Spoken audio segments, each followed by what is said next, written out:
Afretia Ebua is a Deputy Attorney General. Sir, you're welcome to Eyewitness News. Thank you, my brother. I think it was 2 months or 3 months ago, I was in court watching you argue for the state that you have come to an agreement with Emmanuel Essien for some money to be paid so that the judge will not send him into Nsawam or Akuse. On that day, it looked like the two of you, the two parties were on the one side. The judge was not happy, but he had to oblige. What's happening now? You're asking the judge to jail the same man you were saying the judge should not jail. Yes, thank you very much. It is true. Somewhere in December, there was an agreement between both parties, that is the accused person and the Republic. And you know, by simple law of contract, if you have any agreement, you are supposed to respect that agreement.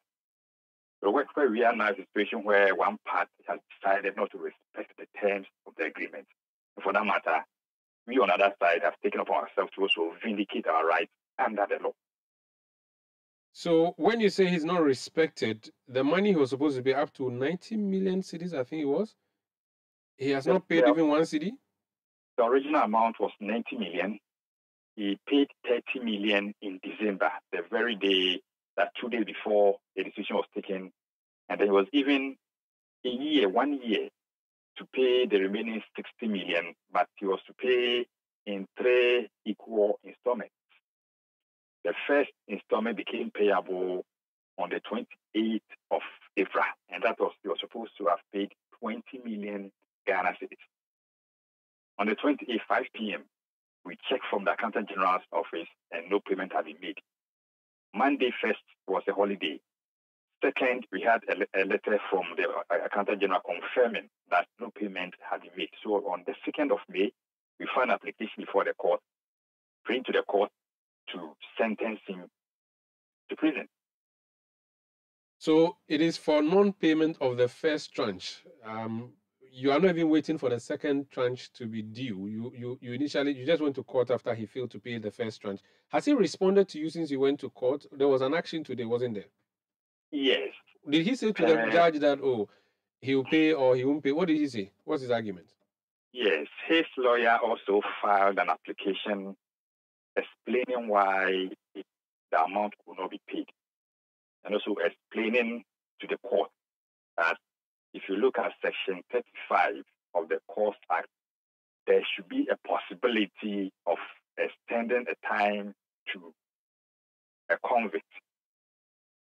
And the argument was that no, under Section 35, the operative word used there, that's 35.7, is shall. It means mandatory, and the judge himself does not even have the discretion to extend time for him to come and then perhaps renegotiate with us.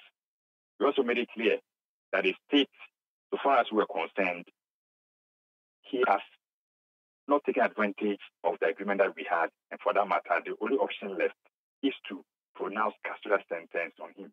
The court listened to both sides and came to the conclusion that yes, the application that they had filed was not something that it was going to grant. The court refused the application. So we're going back to court on Wednesday to move our application, bring to the court for him to be sentenced into prison.